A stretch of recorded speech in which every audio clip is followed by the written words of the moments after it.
Hello. देखिएगा, कल वाली वीडियो में हमने एंडोथर्मिक रिएक्शन, एंडोथर्मिक रिएक्शन और एक्सोथर्मिक रिएक्शन के बारे में पढ़ लिया था। और आज से जो है हमें स्टार्ट करना है, हाँ, एंडोथर्मिक रिएक्शन तक पढ़ लिया था हमने, और आज से हमें स्टार्ट करना है डिस्प्लेसमेंट रिएक्शन से। ये वाला चैप्टर कंटिन्यू करना है, फर्स्ट वाला अपना साइंस का चैप्टर। देखिए, डिस्प्लेसमेंट रिएक्शन समझाने से पहले मैं आपको एक रिएक्टिविटी सीरीज़ समझा दूँ कि रिएक्टिविटी सीरीज़ से ये बहुत ज़्यादा रिलेटेड, ठीक है ना। एक्चुअली रिएक्टिविटी सीरीज जब आप याद कर लेंगे तभी आपको डिस्प्लेसमेंट रिएक्शन समझ में आ पाएगी कि किस काइंड की केमिकल रिएक्शन को हम डिस्प्लेसमेंट रिएक्शन कहा करते हैं, ठीक है। तो देखिए, रिएक्टिविटी सीरीज़ में आपको पहले लिख के बता देता हूँ, आप नोट डाउन कर लीजिएगा, ठीक है। देखिए, पहले आता है पोटेशियम, ठीक है, उसके बाद सोडियम, उसके बाद कैल्शियम, उसके बाद मैग्नीशियम, उसके बाद एल्यूमिनियम, उसके बाद जिंक, उसके बाद क्रोमियम, उसके बाद फेरम, उसके बाद लेड यानी कि प्लम्बम, उसके बाद हाइड्रोजन। ये नीचे है सारा कुछ, मतलब इसके बाद है प्लम्बम की जो ये हाइड्रोजन है वो इस लेड के नीचे है, ओके ना। प्लम्बम को देखिए, प्लम्बम बेसिकली लैटिन नेम होता है और जो लेड होता है वो इंग्लिश नेम है। तो इसके बाद हाइड्रोजन और उसके बाद कॉपर, ठीक है ना, mercury, hydrogen, silver and gold, ठीक है। ये आपको याद रखना है। देखिए, शॉर्ट में मतलब ट्रिक से मैं आपको बोल के बताता हूँ। केदारनाथ का मंगू, ठीक है, को आलू जान कर फेंकना पड़ता है क्योंकि मरकरी, सिल्वर, गोल्ड बहुत महंगे हैं, ठीक है। मैं ट्रिक बना के बोला है, ठीक है। केदारनाथ का मंगू को आलू जानकर फेंकना पड़ता है क्योंकि mercury, silver, gold, actually AU gold होता है, आपको पता होगा ये बात बहुत अच्छे से, ठीक है ना। एजी जो होता है सिल्वर होता है, अर्जेंटम बोलते हैं हम इसको, एयू गोल्ड होता है जिसे हम ऑरम के नाम से जानते हैं, कॉपर तो खैर आपको पता ही है, ये मरकरी होता है। मरकरी को हम देखिए, इंग्लिश नेम इसका मरकरी है और जो लैटिन नेम है, जो इसका सिंबल है, उसके अकॉर्डिंगली इसका जो नेम है वो हाइड्रोजन है। ये हाइड्रोजन हो ही गया। ये प्लम्बम यानी कि लेड, ये फेरम यानी कि आयरन, ये क्रोमियम, ये जिंक, ये एल्यूमिनियम, ये मैग्नीशियम, ये कैल्शियम, ये सोडियम जिसका लैटिन नेम है नेट्रियम, ओके, और ये पोटेशियम जिसका लैटिन नेम है कैलियम, ठीक है। तो देखिए, आपको बेसिकली पोटेशियम, सोडियम ये वाले नेम ज़्यादा अच्छे से याद रखने हैं, बाकी क्या होते हैं मैंने आपको बता दिया। अच्छा, अब देखिए, जो रिएक्टिविटी सीरीज़ में लिखी हुई है ये एक के नीचे एक है सारे के सारे, पहले नंबर 1, नंबर 2, फिर नंबर 3, फिर नंबर 4, इसके सारे नीचे चलते चले गए हैं। तो रिएक्टिविटी सीरीज़ क्या स्टेट करती है? रिएक्टिविटी सीरीज़ के अकॉर्डिंग आप बता सकते हैं कि कौन ज़्यादा रिएक्टिव है, कौन कम रिएक्टिव है। जैसे मान लीजिए, अगर हम लोग मैग्नीशियम और जिंक की बात करते हैं तो देखिए, मैग्नीशियम ऊपर आ रहा है जिंक से, तो मैग्नीशियम ज़्यादा रिएक्टिव माना जाएगा, जिंक कम रिएक्टिव माना जाएगा, ठीक है। अगर हम बात करते हैं आयरन और सोडियम के बारे में तो देखिए, सोडियम काफ़ी ऊपर आ रहा है और आयरन नीचे आ रहा है, तो सोडियम ज़्यादा रिएक्टिव है फेरम यानी कि आयरन से, ठीक है ना। तो मतलब जो भी एलिमेंट ऊपर मिलता है वो ज़्यादा रिएक्टिव होता है, जो नीचे मिलता है वो कम रिएक्टिव होता है। बात आपको याद रखनी है, यही रिएक्टिविटी सीरीज़ है आपकी, लिख जोड़ लीजिएगा पहले, ठीक है ना।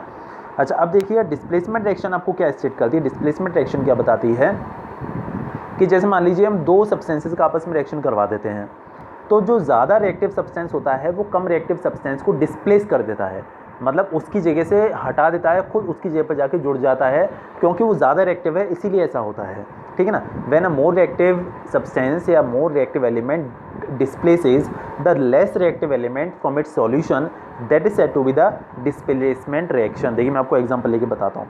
देखिए, जैसे हमारे पास Fe है, आयरन, आप इसे कॉपर सल्फेट के अंदर डाल दीजिए यानी कि CuSO4 के अंदर, ठीक है। तो आयरन कॉपर से ज़्यादा, मतलब कॉपर से रिएक्टिविटी सीरीज में ऊपर मिलता है, मतलब कि आयरन कॉपर से ज़्यादा रिएक्टिव है। तो जब ये आपस में रिएक्शन करेंगे तो Fe जो इसको यहाँ से हटा देगा और खुद इसकी जगह पर जाके जुड़ जाएगा, ये बनाएगा FeSO4 और साथ में इसमें से Cu अलग हो जाएगा, ठीक है ना। मतलब क्या हुआ कि कॉपर से ज़्यादा रिएक्टिव है हमारा आयरन, तो इसीलिए जो आयरन है वो कॉपर को इसकी सॉल्यूशन से डिस्प्लेस कर देता है, खुद उसकी जगह पर जाके जुड़ जाता है और कॉपर कर देता है अलग, ठीक है। अच्छा, अब देखिए, क्वेश्चन एक तो इस तरीके से पूछा जा सकता है कि डिस्प्लेसमेंट रिएक्शन क्या होती है। एक और तरीके से पूछा जाता है, मैं आपको समझाता हूँ। देखिए, जो कॉपर सल्फेट होता है ना, कॉपर सल्फेट को ब्लू विट्रियोल कहा जाता है। क्या कहा जाता है? Blue vitriol. इसे हिंदी में बोलते हैं नीला थोथा, थोथा मतलब कि विट्रियोल मतलब जहर, ठीक है ना, डायरेक्टली जहर समझिए आप इसे। देखिए, इसका जो रियल फॉर्मूला है वो होता है CuSO4.5H2O। मैंने आपको शायद कल भी एक बात बताई होगी कि हम लोग रिएक्शन करवाते टाइम जनरली वाटर वाले मॉलिक्यूल्स नहीं लेते हैं, क्योंकि रिएक्शन में बहुत ज़्यादा इम्बैलेंस क्रिएट कर देते हैं। जनरली ये वाटर मॉलिक्यूल्स नहीं लिए जाते, इसीलिए यहाँ पर सिर्फ CuSO4 लिया गया है। जब आयरन, कोई भी आयरन की नील है, कोई आयरन की कील है, आप इसे कॉपर सल्फेट के सॉल्यूशन के अंदर डाल दीजिए, तो वैसे कॉपर सल्फेट का जो सॉल्यूशन है उसका कलर होता है ब्लू, बट जब आयरन की नील उससे रिएक्शन करती है तो वो कॉपर को वहाँ से डिस्प्लेस कर देती है और ये बनाती है FeSO4। जो FeSO4 होता है ना, FeSO4 इसे बोलते हैं ग्रीन विट्रियोल। मैंने शायद आपको कल भी बताई होगी ये बात कि जो FeSO4 है दैट इज़ ग्रीन विट्रियोल। इसका जो असली फॉर्मूला है वो होता है FeSO4.7H2O, this is green vitriol, ठीक है ना। तो क्या होता है कि जब हम आयरन की नील को कॉपर सल्फेट के सॉल्यूशन के अंदर डाल देते हैं तो उसका जो कलर होता है वो ग्रीन हो जाता है। क्यों हो जाता है? क्योंकि बन जाता है आपका FeSO4 which is green vitriol. तो क्वेश्चन पूछा जाता है why this happens? This happens because of iron is more reactive than copper, therefore iron displaces copper from its solution and forms FeSO4, ferrous sulfate, which is green vitriol, that is green in color। और इसमें जो brown colour की जो copper metal है वो आपको साफ साफ अलग तैरती हुई दिख जाएगी, ठीक है ना, आप आसानी से उसको देख सकते हैं। और कई बार क्या होता है कि जो कॉपर, जो ये ब्राउन कलर की जो कॉपर जो मेटल होती है वो आयरन की नील के चारों तरफ डिपॉजिट हो जाती है, चारों तरफ जमा हो जाती है, जिसे आप आसानी से उसके अंदर देख सकते हैं। ठीक है, समझ में आ गया हो मेरे ख्याल से। तो इस सॉल्यूशन का कलर हो जाता है ग्रीन कलर का, पहले ब्लू था फिर हो जाता है ग्रीन कलर का, ठीक है। किसकी वजह से हुआ? ये डिस्प्लेसमेंट रिएक्शन की वजह से हुआ। तो डिस्प्लेसमेंट रिएक्शन बेसिकली है क्या? When a less reactive element, sorry, when a more reactive element displaces the less reactive element from its solution, this kind of the reaction is said to be the displacement reaction. Okay, चलिए इसके बाद देखिए कुछ और भी reaction देख लेते हैं। वैसे डिस्प्लेसमेंट रिएक्शन में कुछ और एग्जांपल्स भी देख लेते हैं।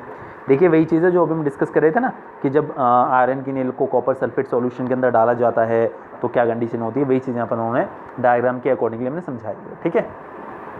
अच्छा, हाँ देखिए लिखा हुआ है the nail becomes brownish in colour and the blue colour of copper sulphate solution becomes fade. Fade मतलब बेसिकली देखिए इसका कलर हो जाता है पेल ग्रीन, है ना। पेल ग्रीन का मतलब होता है लाइक ग्रीन और पीले या मतलब येलो के बीच में, है ना, मतलब लाइट ग्रीन आप समझ लीजिए इसको, ठीक है। चलिए इसके बाद हम लोग बात करते हैं, देखिए कुछ और भी डिस्प्लेसमेंट रिएक्शन के एग्जांपल्स हैं। जैसे कि Zn जब CuSO4 से रिएक्शन करता है तो जिंक भी कॉपर, एक्चुअली देखिए कॉपर काफ़ी नीचे है। आप रिएक्टिविटी सीरीज देखिएगा, मैंने जो भी लिख कर बताई थी पहले लिख ली होगी आपने, उसके बाद अब देखिएगा कि कॉपर जिंक से काफ़ी ज़्यादा नीचे है। तो जो जिंक है वो कॉपर को भी डिस्प्लेस कर सकता है, तो कॉपर को जैसे ही डिस्प्लेस करेगा और खुद उसकी जगह पर जाके जुड़ जाएगा तो ये बनाएगा ZnSO4 साथ में Cu। देखिए कॉपर सल्फेट तो आपको पता है ब्लू विट्रियोल होता है, ZnSO4 जो होता है ना जिंक सल्फेट, ये होता है जो है इसे कहा जाता है वाइट विट्रियोल। बेसिकली इसका जो कलर होता है वो होता है जिलेटिनस वाइट, है ना, एकदम शाइन करने वाला वाइट, तो इसी को बोला जाता है वाइट विट्रियोल। ओके, चलिए और देखिए एक और एग्जाम्पल, जब Pb कॉपर क्लोराइड के साथ रिएक्शन करता है तो देखिए रिएक्टिविटी सीरीज में Pb यानी कि लेड वो भी कॉपर से ऊपर है, तो जो Pb है वो भी कॉपर को डिस्प्लेस कर देगा और खुद उसकी जगह पर जाके जुड़ जाएगा, ये बनाएगा PbCl2 साथ में Cu, ठीक है। कोई ऐसी प्रॉब्लम वाली बात नहीं है, अच्छे समझ में आ गया होगा, ठीक है। चलिए इसके बाद हम लोग देखिएगा बात करते हैं about the double displacement reaction. हम बात करते हैं डबल डिस्प्लेसमेंट रिएक्शन के बारे में कि क्या स्टेट करती है, क्या होती है डबल डिस्प्लेसमेंट रिएक्शन। देखिए जैसे एग्जाम्पल लेके मैं आपको समझाता हूँ, Na2SO4 प्लस BaCl2 और ये बना रहा है आपका BaSO4 साथ में NaCl। ये देखिएगा ज़रा, यहाँ पर पहले Na के साथ SO4 था और Ba के साथ Cl2 था, मतलब Ba के साथ Cl था। अब जब ये दोनों आपस में रिएक्शन करते हैं तो जो Cl है वो तो Na के साथ आ गया, NaCl बन गया, और ये जो SO4 था वो Ba के साथ आ गया तो आपका BaSO4 बन गया। इनमें क्या हुआ, इस रिएक्शन में क्या हुआ कि जो दो कंपाउंड्स थे, ठीक है, देखिए जैसे मान लीजिए कि आपके पास है BaCl2, तो देखिए इसका जो BaCl2 है इसमें जो Ba वाला पार्ट है इसे पॉजिटिव माना जाता है और Cl वाला पार्ट नेगेटिव माना जाता है। तो ये जो क्या करते हैं, जब कभी भी कंपाउंड्स इस तरीके से आपस में रिएक्शन करते हैं कि ये अपने पॉजिटिव और नेगेटिव रेडिकल्स को एक्सचेंज कर लेते हैं, एक्सचेंज लाइक Na के साथ इसका Cl आ गया और Ba के साथ इसका SO4 आ गया, तो इस काइंड की रिएक्शन को कहा जाता है डबल डिस्प्लेसमेंट रिएक्शन या फिर double decomposition reaction.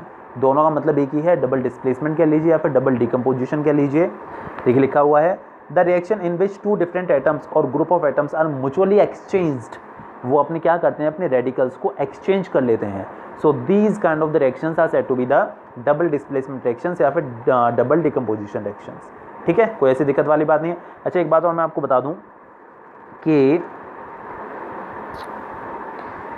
Barium sulphate जो होता है वो बेसिकली वाइट कलर का मटेरियल होता है, ठीक है, तो ये बात ध्यान रखिएगा।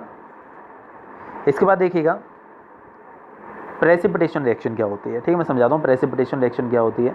देखिए कई सारी रिएक्शंस ऐसी होती हैं कि जब वो होती हैं व्हेन दे टेक प्लेस, तो क्या होता है कि कोई ऐसा मटेरियल बन जाता है जो कि नीचे जाके उस कंटेनर में, जिस कंटेनर में रिएक्शन करवाई जा रही है उसमें नीचे जाके डिपॉजिट हो जाता है और वो उसके अंदर डिज़ोल्व नहीं होता, ठीक है, समझ पा रहे हैं ना कि कई सारी रिएक्शंस, केमिकल रिएक्शंस ऐसी होती हैं जिनमें कुछ ऐसा मटेरियल बनता है जो कि उस कंटेनर में नीचे जाके डिपॉजिट हो जाता है, जिस कंटेनर में रिएक्शन करवाई जा रही है वो उसके अंदर डिज़ोल्व नहीं होता।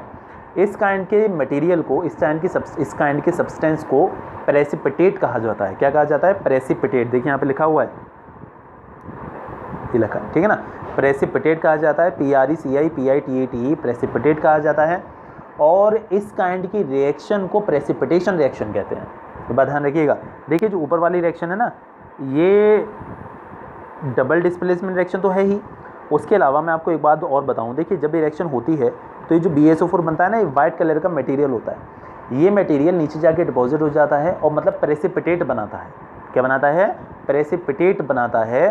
तो इसीलिए ये जो रिएक्शन हमने लिखी हुई है आप इसे प्रेसिपिटेशन रिएक्शन भी कह सकते हैं। मतलब ऐसा कोई नेसेसरी नहीं है कि एक काइंड की कोई रिएक्शन दूसरी काइंड की रिएक्शन नहीं हो सकती। देखिए हमने बहुत सारे रिएक्शंस के काइंड पढ़े हैं, कॉम्बिनेशन पढ़ा है, डिकम्पोजिशन पढ़ा है, डिस्प्लेसमेंट पढ़ा है, और प्रेसिपिटेशन हम लोग पढ़ रहे हैं, एक्सोथर्मिक पढ़ा है, एंडोथर्मिक पढ़ा है, ठीक है ना। मतलब बहुत सारे काइंड की रिएक्शंस हमने पढ़ी हैं और ऐसा कोई नेसेसरी नहीं कि एक काइंड की जो रिएक्शन वो दूसरे काइंड की नहीं हो सकती। जैसे देखिए ये वाली रिएक्शन अभी हमने की है, ठीक है, क्योंकि इसमें प्रेसिपिटेट बन रहा है तो ये प्रेसिपिटेशन रिएक्शन के अंदर भी आती है। अगर मान लीजिए कि इस रिएक्शन के बाद एनर्जी रिलीज हो जाए तो आप इसे एक्सोथर्मिक रिएक्शन भी कह सकते हैं।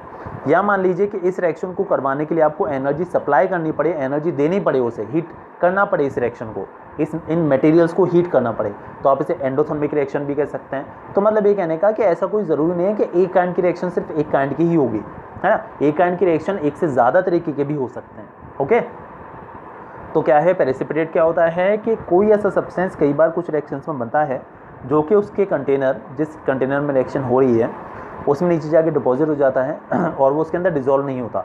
इस काइंड के मटेरियल को, सब्सटेंस को प्रेसिपिटेट कहा जाता है और इस तरीके की रिएक्शंस को बोलते हैं हम लोग प्रेसिपिटेशन रिएक्शन। ओके, देखिए यहाँ पर एग्जांपल है हमारे पास प्रेसिपिटेशन रिएक्शन के, कुछ समझिएगा ज़रा अच्छे से। Any reaction that produces a precipitate is said to be the precipitation reaction. जैसे एग्जांपल लीजिएगा आप, देखिए PbNO3 होल ट्वाइस, जैसे लेड नाइट्रेट जब ये पोटेशियम आयोडाइड से रिएक्शन करता है तो आपको मिलता है लेड आयोडाइड यानी कि PbI2, साथ में पोटेशियम नाइट्रेट। अच्छा एक बात और मैं बताऊंगा, देखिए PbNO3 whole twice basically white colour का मटेरियल है, पोटेशियम आयोडाइड ये भी वाइट कलर का मटेरियल है। जब ये आपस में रिएक्शन करते हैं तो येलो कलर का PbI2 यानी कि लेड आयोडाइड बनता है। देखिए जो एरो लगा हुआ है ना, एरो यहाँ पर, ये प्रेसिपिटेट का सिंबल है, मतलब ये नीचे जाके डिपॉजिट हो जाएगा उस कंटेनर में, इसका मतलब ये है कहने का। तो एक येलो कलर का मटेरियल बनता है जो कि लेड आयोडाइड है। तो कभी अगर क्वेश्चन पूछ लिया जाए कि when lead nitrate reacts with potassium iodide a yellow coloured precipitate is obtained, what is that, या from where we can get yellow colour, ठीक है, तो आप बता सकते हैं कि because of when this reacts with this then we get lead iodide and which is yellow in colour, और साथ में मिल जाएगा आपका लेड नाइट्रेट। ओके, कोई दिक्कत वाली बात नहीं है। तो ये आपका प्रेसिपिटेशन रिएक्शन के दो एक एग्जाम्पल हो गए। ओके, इसके बाद देखिएगा ऑक्सीडेशन रिएक्शन। मतलब आप देख रहे हैं कितने काइंड की रिएक्शन है यहाँ पर। ऑक्सीडेशन रिएक्शन क्या कहती है, देखिएगा, समझिएगा ऑक्सीडेशन रिएक्शन है क्या। देखिए कई सारी रिएक्शंस ऐसी भी होती हैं जिनमें कुछ सब्सटेंसेज में ऑक्सीजन का एडिशन हो जाता है, मतलब पहले उसके पास ऑक्सीजन नहीं होती है बट जब रिएक्शन कंप्लीट होती है तो उसमें ऑक्सीजन आ जाती है, ठीक है ना। या कई बार ऐसा भी होता है कि हाइड्रोजन का रिमूवल हो जाता है, मतलब पहले उसमें हाइड्रोजन होगी लेकिन रिएक्शन के बाद उसमें हाइड्रोजन खत्म हो जाएगी, हट जाएगी। या कम भी हो सकती है हाइड्रोजन, जैसे मान लीजिए पहले 4 एटम थे, उसके बाद कम होकर 3 एटम रह गए या 2 एटम रह गए। तो मतलब ये कहने का कि अगर मैं ऑक्सीडेशन रिएक्शन के बारे में बात करता हूँ तो oxidation reaction is that chemical reaction in which oxygen is added और हाइड्रोजन इज रिमूव्ड, या फिर the reaction in which addition of oxygen and removal of hydrogen takes place is said to be the oxidation reaction.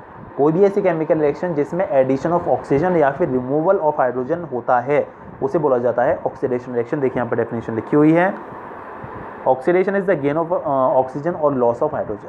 ठीक है, देखिए एक example देखिएगा। देखिए यहाँ पर कॉपर के साथ पहले ऑक्सीजन नहीं थी क्या कहीं? नहीं थी, बिल्कुल भी नहीं थी।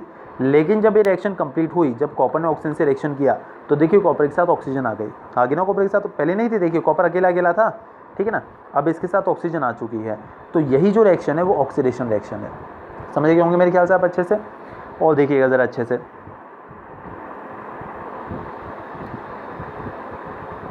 देखिए copper oxide plus H2 form Cu plus H2। अब ज़रा अच्छे समझिएगा। देखिए कॉपर के साथ पहले ऑक्सीजन थी, बिल्कुल थी। क्या अब कॉपर के साथ ऑक्सीजन है? नहीं है, यानी कि इस कॉपर ऑक्साइड का रिडक्शन हो गया, एडिशन ऑफ ऑक्सीजन। देखिए मैं अपनी बात फिर से रिकॉल करता हूँ। ऑक्सीडेशन क्या होता है? ऑक्सीडेशन क्या होता है?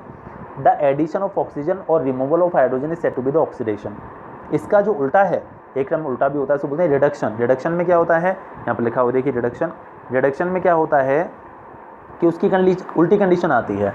इसमें ऑक्सीजन का तो रिमूवल हो जाता है और हाइड्रोजन का एडिशन हो जाता है। ठीक है, समझ पा रहे हैं ना?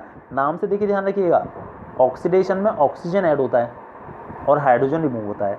रिडक्शन में हाइड्रोजन ऐड होता है और ऑक्सीजन का रिमूवल होता है। अच्छा देखिए नीचे वाले रिएक्शन पे ध्यान दीजिएगा। देखिए यहाँ पर कॉपर के साथ ऑक्सीजन थी, जब रिएक्शन कंप्लीट हुई, जब इसने हाइड्रोजन से रिएक्शन किया, तब कॉपर के साथ ऑक्सीजन हट गई, यानी कि इस कॉपर ऑक्साइड का रिडक्शन हो गया। अच्छा अब देखिएगा, यहाँ पर हाइड्रोजन के साथ पहले ऑक्सीजन नहीं थी, अब यहाँ पर हाइड्रोजन के साथ देखिए ऑक्सीजन आ चुकी है, तो इसका ऑक्सीडेशन हो गया। देखिए यहाँ पर लिखा भी हुआ है, कॉपर ऑक्साइड का हुआ है रिडक्शन और हाइड्रोजन का हुआ है ऑक्सीडेशन। ठीक है। अच्छा देखिए कॉपर ऑक्साइड का जो रिडक्शन हुआ किसकी वजह से हुआ? वो हाइड्रोजन की वजह से हुआ। कॉपर ऑक्साइड का जो रिडक्शन हुआ वो हाइड्रोजन की वजह से हुआ, इसीलिए आप हाइड्रोजन को कहेंगे रिड्यूसिंग एजेंट। क्या कहेंगे आप इसे? रिड्यूसिंग एजेंट, बिकॉज ऑफ ये कॉपर ऑक्साइड का रिडक्शन करवा रहा है। और देखिए जो हाइड्रोजन का जो ऑक्सीडेशन हो रहा है वो इसकी वजह से हो रहा है, तो इसीलिए आप इसे कहेंगे कॉपर ऑक्साइड को ऑक्सीडाइजिंग एजेंट। ध्यान रखिएगा, शब्द लिख लीजिएगा, कॉपर ऑक्साइड का रिडक्शन हो रहा है हाइड्रोजन की वजह से, तो जो हाइड्रोजन है वो रिड्यूसिंग एजेंट है। Reducing, REDUCING, reducing agent. ठीक है। और हाइड्रोजन का जो ऑक्सीडेशन हो रहा है वो इसकी वजह से हो रहा है, कॉपर ऑक्साइड की वजह से, तो जो कॉपर ऑक्साइड है वो ऑक्सीडाइजिंग एजेंट है, OXYDISING, ऑक्सीडाइजिंग एजेंट। ओके। अच्छा अब देखिएगा एक बात और, कई सारी रिएक्शंस ऐसी भी होती हैं जिसमें ऑक्सीडेशन और रिडक्शन दोनों रिएक्शन साथ साथ हो जाती हैं, जैसे कि ये इसमें देखिए ऑक्सीडेशन भी हो रहा है और रिडक्शन भी हो रहा है। तो कई सारी रिएक्शंस ऐसी भी होती हैं, मतलब there are certain chemical reactions in which both the oxidation and reduction take place simultaneously, जिसमें रिडक्शन और ऑक्सीडेशन साथ साथ हो जाते हैं। इस काइंड की रिएक्शन को रिडॉक्स रिएक्शन कहते हैं। ठीक है ना। The reaction in which one reactant gets oxidised while other gets reduced, यानी कि जिसमें ऑक्सीडेशन रिडक्शन दोनों साथ साथ हो जाएं। ठीक है ना। देखिएगा इसका एग्जाम्पल और, ZNO + C form Zn + CO। देखिए समझिएगा, Zn के साथ पहले O था, अब Zn के साथ O नहीं है, तो मतलब ये कहने का कि ZnO का तो हुआ रिडक्शन। ठीक है। अच्छा देखिए कार्बन के साथ पहले O नहीं था, अब कार्बन के साथ O आ चुका है, तो कार्बन का हुआ है ऑक्सीडेशन। अच्छा अब एक बात समझिएगा, ZnO का जो रिडक्शन हुआ वो कार्बन की वजह से हुआ, तो कार्बन कहलाएगा आपका रिड्यूसिंग एजेंट, और कार्बन का जो ZnO का जो रिडक्शन हुआ इसकी वजह से हुआ, तो कार्बन तो रिड्यूसिंग एजेंट हो गया, और कार्बन का जो ऑक्सीडेशन हुआ वो इसकी वजह से हुआ, तो ये आपका ऑक्सीडाइजिंग एजेंट कहलाएगा। तो एक छोटा सा एग्जांपल हो जाएगा। ठीक है, कोई सी प्रॉब्लम वाली बात नहीं, समझ में आ गया होगा। और देखिएगा ज़रा, देखिए MnO2 के साथ यहाँ पर O था, मतलब Mn के साथ O था, अब Mn के साथ O नहीं है, यानी कि इसका तो हुआ है रिडक्शन। पहले देखिएगा HCl था, अभी H2O है। समझिएगा ज़रा अच्छे से। देखिए पहले हाइड्रोजन के साथ O नहीं था, अब हाइड्रोजन के साथ O आ चुका है, तो अगर ऑक्सीजन ऐड हो जाता है तो वो कहलाता है ऑक्सीडेशन। तो इसका ऑक्सीडेशन हुआ है और इसका रिडक्शन हुआ है। ठीक है, तो वैसे प्रॉब्लम वाली बात नहीं है, अच्छे समझ में आ गया होगा। इसके बाद देखिएगा अगला टर्म कोरोजन। देखिए कोरोजन क्या होता है, कई सारे मेटल सरफेस आप ऑब्जर्व करते होंगे, कई सारे मेटल सरफेस, जैसे आप आयरन को कहीं पानी में रख दीजिए तो उसके ऊपर रस्ट लग जाती है, जंग लग जाती है। ठीक है ना। या और भी कई सारे मेटल सरफेस जैसे आप धूप में रख दीजिए या जो है पानी में डाल दीजिए, एसिड में डाल दीजिए, तो क्या होता है उसका जो सरफेस होता है ख़राब हो जाता है। यही जो फेनोमेनन है उसे कोरोजन कहा जाता है। यही चीज़ कोरोजन कहलाती है, ठीक है ना। तो ये देखिएगा ज़रा, कोरोजन समझिएगा। When a metal is attacked by substances around it such as moisture, acids, etc., that phenomenon is said to be the corrosion। इसे corrosion कहा जाता है। और इसका देखिएगा example, reddish brown coating on iron. Iron के ऊपर जो रस्ट लग जाती है ना, देखिए रस्ट का जो फॉर्मूला होता है याद रखिएगा, रस्ट का फॉर्मूला है Fe2O3 डॉट, जंग का फॉर्मूला बता रहा हूँ मैं आपको, जंग जो लग जाती है लोहे पर, XH2O, Fe2O3 डॉट XH2O। देखिए X यहाँ पर हमने XH2 क्यों लिखा है मैं आपको बता रहा हूँ। यहाँ पे देखिए H2O वाटर होता है। अब जो रस्ट लगती है उसमें वाटर के मॉलिक्यूल्स ना कोई फिक्स नहीं होते, वो डिपेंड करता है कि वाटर की अवेलेबिलिटी कितनी है। अगर वाटर ज़्यादा प्रेजेंट है तो X जो है, देखिए नंबर ऑफ वाटर मॉलिक्यूल्स है जो X है। अगर पानी ज़्यादा अवेलेबल है तो X की वैल्यू ज़्यादा होगी, 2000, 10,000, 20,000, 50,000, 1,00,000, कितने भी वाटर मॉलिक्यूल्स हो सकते हैं। और पानी कम है तो उसी हिसाब से X की वैल्यू कम हो जाएगी, तो फिक्स नहीं होती, इसीलिए सिर्फ इसको इस तरीके से लिख दिया जाता है Fe2O3.XH2O। ठीक है, कोई से प्रॉब्लम वाली बात नहीं, समझ में आ गया होगा। और देखिए अब black coating on the silver.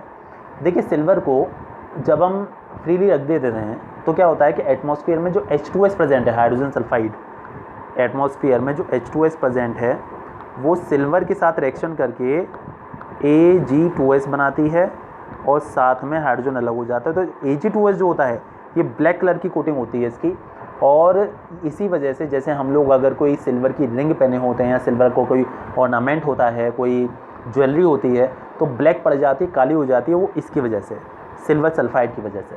समझ पा रहे होंगे ना अच्छे से। ये रिएक्शन देखिए कुछ चीज़ें ऐसे हैं जो लिखते चले जाएंगे साथ साथ। ओके, ये कुछ एक्स्ट्रा नॉलेज के लिए है, कई बार पूछ लिया जाए तो काम आ सकता है कि सिल्वर ब्लैक क्यों हो जाता है, क्योंकि सिल्वर H2S से रिएक्शन करके Ag2S बनाता है, जिसकी वजह से उसके ऊपर एक ब्लैक कलर की कोटिंग आ जाती है, यही है वो ब्लैक कोटिंग एक्चुअली। समझ पा रहे होंगे अच्छे से। गोल्ड भी ब्लैक हो जाता है कई बार, तो यहाँ पर वो इस तरीके से जैसे Ag2S बन रहा है तो वहाँ पर बन जाता है Au2S। ओके, अच्छा एक बात और, कॉपर, जैसे कई सारे लोग जो जैसे हम लोग जो पूजा करने के लिए जो कॉपर का एक वेसल, कॉपर का एक लोटा यूज़ करते हैं, कई बार आपने देखा होगा ब्लैक कलर का हो जाता है, ठीक है ना।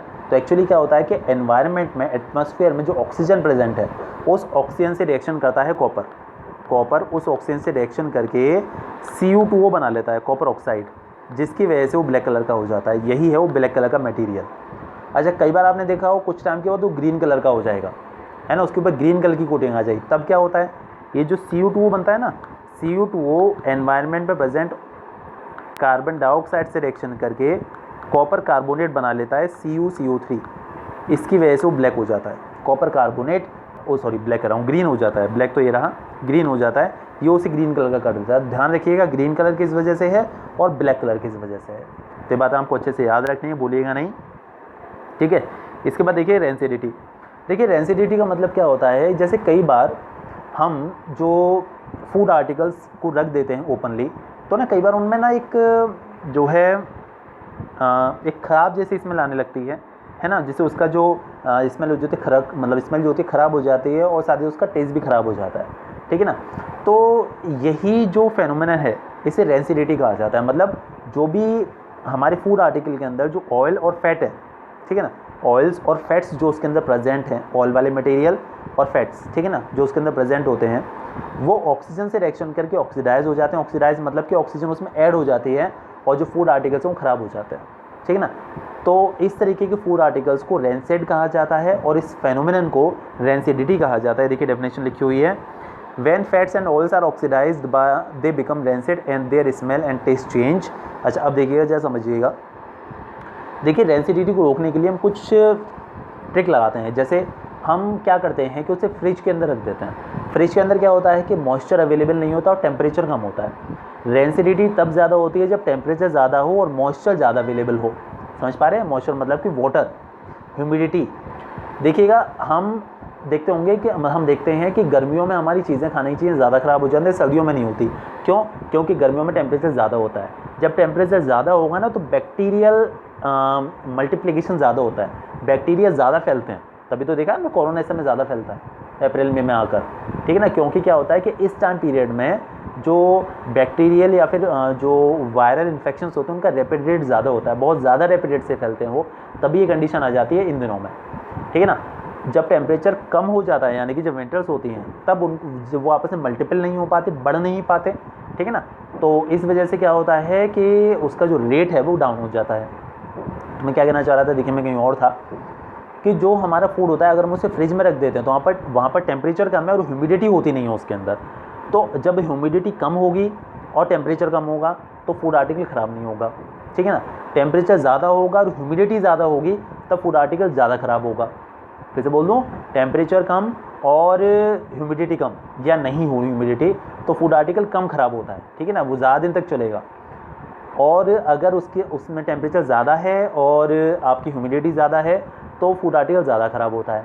अच्छा एक बात और, ऑक्सीजन जब किसी भी पार्टिकल के साथ, किसी भी फूड आइटम के साथ ऐड हो जाती है तो उसे ख़राब कर देती है।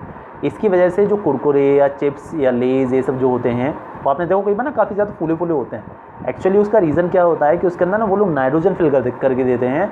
नाइट्रोजन फिल करने से क्या होता है कि जो एनवायरनमेंट में जो ऑक्सीजन प्रेजेंट है वो उस फूड आर्टिकल से रिएक्शन नहीं कर पाती और उसको ख़राब नहीं कर पाती, इसीलिए उसके अंदर नाइट्रोजन फिल करके दी जाती है। वो हम कई बार क्या सोचते हैं कि वो हमसे चालाकी कर रहा है, जो कंपनी वाला है वो हमसे चालाकी कर रहा है, वो हमें इसमें काफ़ी ज़्यादा मटेरियल फिल करना चाहिए, वो उसमें गैस डाल देता है, उसकी वजह से ये जो फूला फूला लगता है। लेकिन एक्चुअली वो उसका एक साइंटिफिक रीज़न है, उसके अंदर वो लोग नाइट्रोजन फिल करते हैं। तो नाइट्रोजन फिल करने से ऑक्सीजन उस फूड आइटम के साथ ऐड नहीं हो पाती, रिएक्शन नहीं कर पाती और वो फूड आइटम काफ़ी दिनों तक चलता है, ये रीज़न है उसका, ठीक है। तो ये सब कुछ इस चैप्टर में था और बाकी मेरे ख्याल से आपको समझ आया होगा अच्छे से। कोशिश तो मैंने पूरी की है। एक्सरसाइज देखिए हम लोग कल वाली वीडियो में कर लेंगे, इसकी प्रैक्टिस करते रहिएगा, कोई प्रॉब्लम हो तो बताइएगा, ठीक है। Okay bye.